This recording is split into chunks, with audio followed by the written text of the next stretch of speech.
Let's talk about sleep. Let's talk about your sleep quality.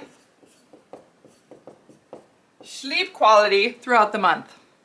I get this question sometimes where once gals start to work with their hormones, work with their bodies, and they realize, my sleep is like really good sometimes, and then it's really terrible other times. Like, what is that? Why is that?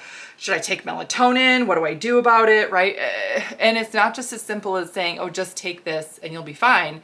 It's really important to understand what your body's doing and when, and then what things we can mitigate around that. So I'm Dr. Beth Westy, women's health and hormone expert. I am author of the books, The Female Fat Solution, The Female Menopause Solution. These are on Amazon. As well as host of the podcast, The Female Health Solution.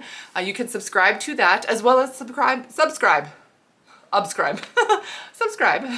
to my YouTube to stay updated on all the videos and everything I have coming out.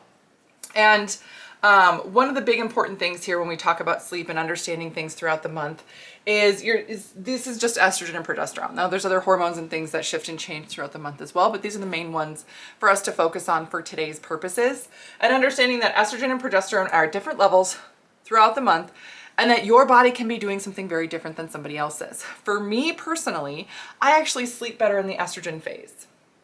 Right? For some people with estrogen processing issues, things like that. And I have a history of PCOS, so that can play a role in it as well.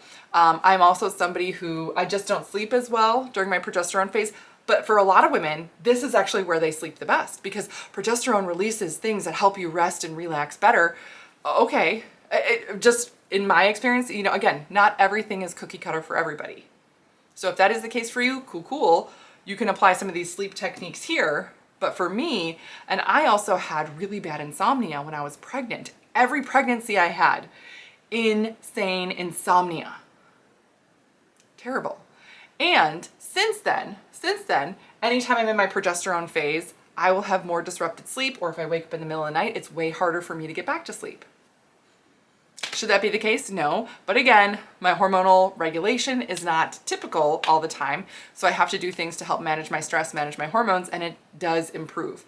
And there's other sleep tips that I have that I'll give you in just a minute that I do apply here versus here that also help me maintain that sleep. So just to understand basically though, yes, it is normal for your system to have different sleep patterns or to feel like, man, sometimes I get great sleep and then other times I really don't. What the heck? Am I crazy?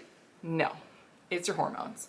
So little tips that you can apply when you're not sleeping well.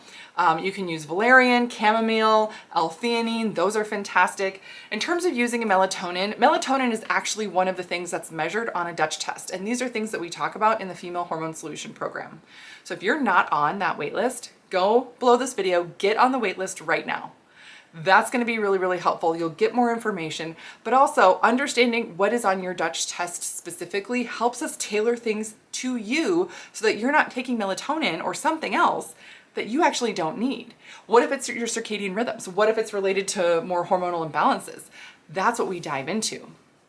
So utilizing some of those other herbs that I mentioned can be helpful during this time. I also utilize things like magnesium spray. Using it, some people take magnesium, great.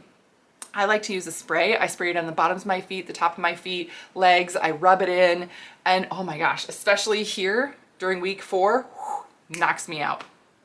And it's one of the tools that I use in the middle of the night if I wake up and have a harder time getting back to sleep, because that can be a different thing as well.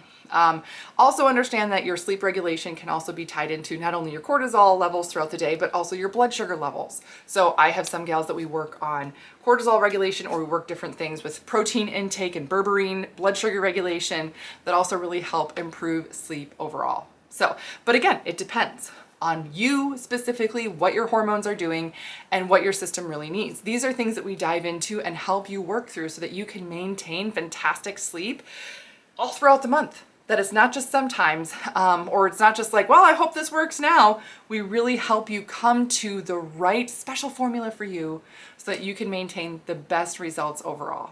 So that's what I got for you guys today. Please let me know if you have any other questions. Again, remember to get on that wait list. That's right below this video. Just click that link.